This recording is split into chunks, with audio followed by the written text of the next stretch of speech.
Okuja kwangu gambo wafunye da ticket wakati unasoka kufanya ticket simple noju wanyisiganya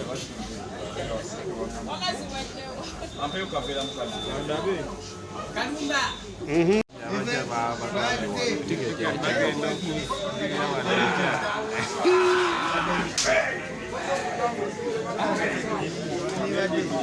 Ngodo mzee wafunye maoni Wajibu kama wangu basi rangi na ticket tukamala kumaliza Kalumba ya sasa owadike yes fellow manager biga aliwo mulala ona wali abakozi wa katos bulikeo please abali mutisha ebijozi hapa abijozi na kujatego yes abali mumijozi obaza kuzakubera kukujako akubera kujako kujozi kasi Olila kubibes telefaina eyafu Jimmy waka wange wekoma mwana esi mwana kuzuna wana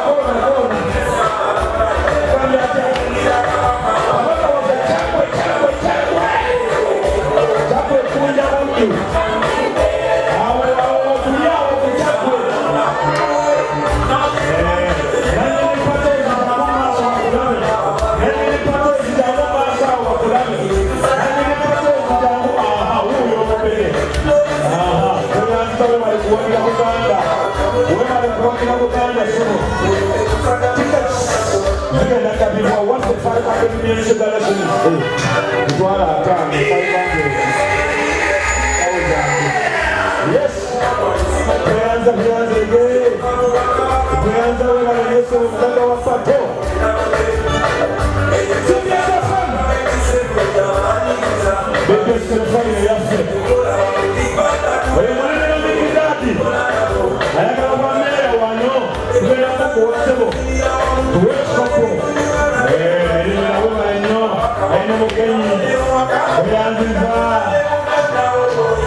Nine, 8.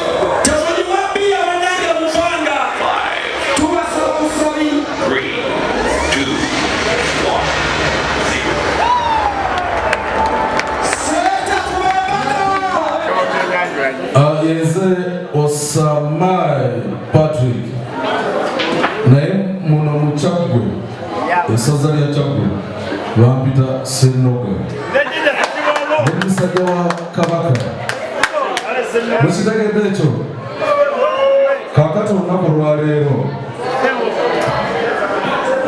oyinza okwebuuza naye omusajja Osamai kijja kitya nti akwatagana ne Kyaggwe naye wano nkulidde muno mu Kyaggwe mwenzimbye amaka gange mwenkolera bizinesi mwenzaliddemu abaana ate nange mweneyagalira muno mwenyini mu Kyaggwe kakati kinkakatako ng'omunauganda n'omunakyaggwe n'omusajja wa Kabaka okuwagira buli nteekateeka ngeze mu nsaza lyange era mbakuutira mwenna abeeyita abatali Baganda wano tuli mu Buganda tuli Kabaka yatutwala sikyo kakati enteekateeka nga zino we zijja twagale n'ensi yaffe twagale wona we tuli otegeera kati n'olwekyo njagala kwebaza abakungu sijja kumenya amannya abakulu mwenna okuva mu gavumenti ya wakati okuva mu gavumenti y'Emmengo okuva mu affiliation zona ONC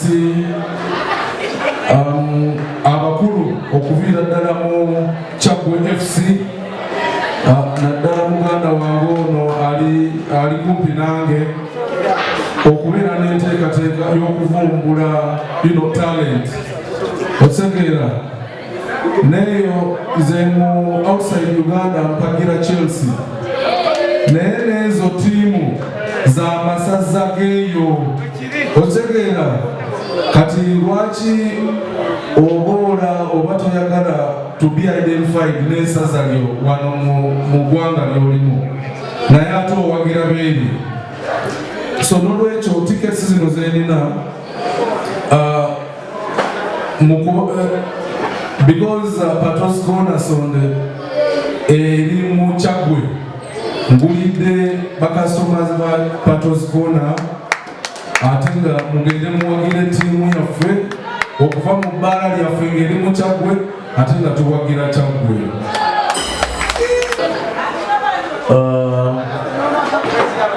Kyaggwe FC okimanyi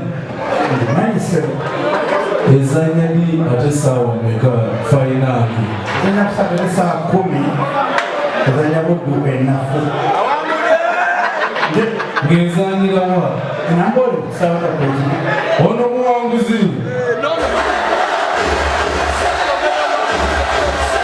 wala tukekyuse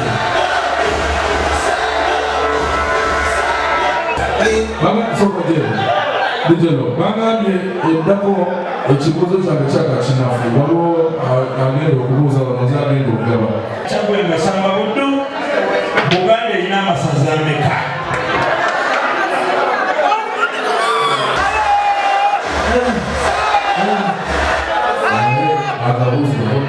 akabuuzo nako kabadde erwana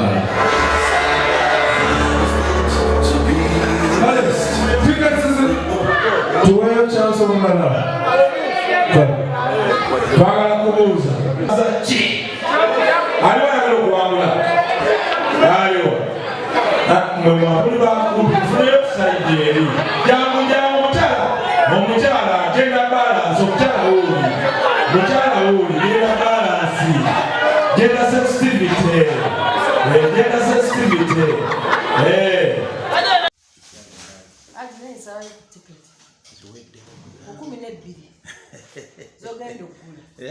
zino nazidabidde abantu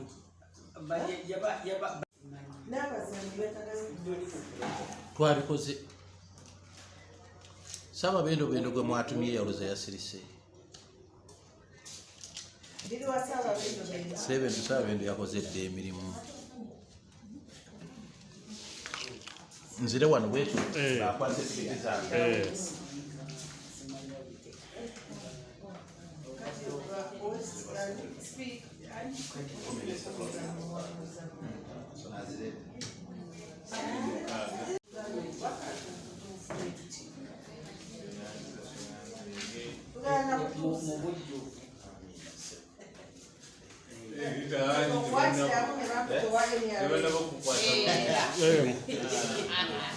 Mukute.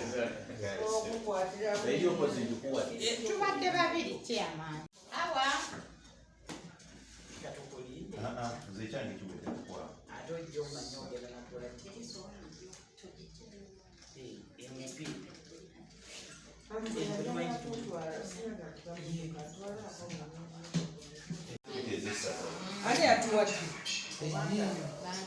sipiika gwolina oyo omuyita mutono gwanga kyobwagwanda kaki ffenna nga bannayuganda zitugatta ate tuzaagala nnyo tuwulira nga buli ssaza obeera n'ebbugumu nezongera okutugatta nga bannayuganda.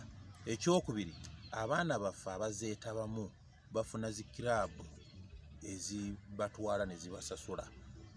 Omwana abaddeyo mu kyalo Makukuba, Setanamuganga, Mpunga eyo, Koome, naye ng'ekitone kye tewali akimanyi. Naye bw'ajja n'atandika wano ku masaza gaffe n'asamba omupiira, buli kiraabu weemulabira, buli ttiimu weemukola ki weemulabira. N'olwekyo ogenda okuwulira nti gundi Onyango baamuguze, Mutyaba baamuguze yagenze mu Express, gundi yagenze mu Villa. N'olwekyo kyo tukyenyumiririzaamu nnyo okuba nti abaana baffe abalina ekitone ekyo babaako we bakoze eki we batuuse, ate n'abalala ne basobola okuba nga bakyegomba.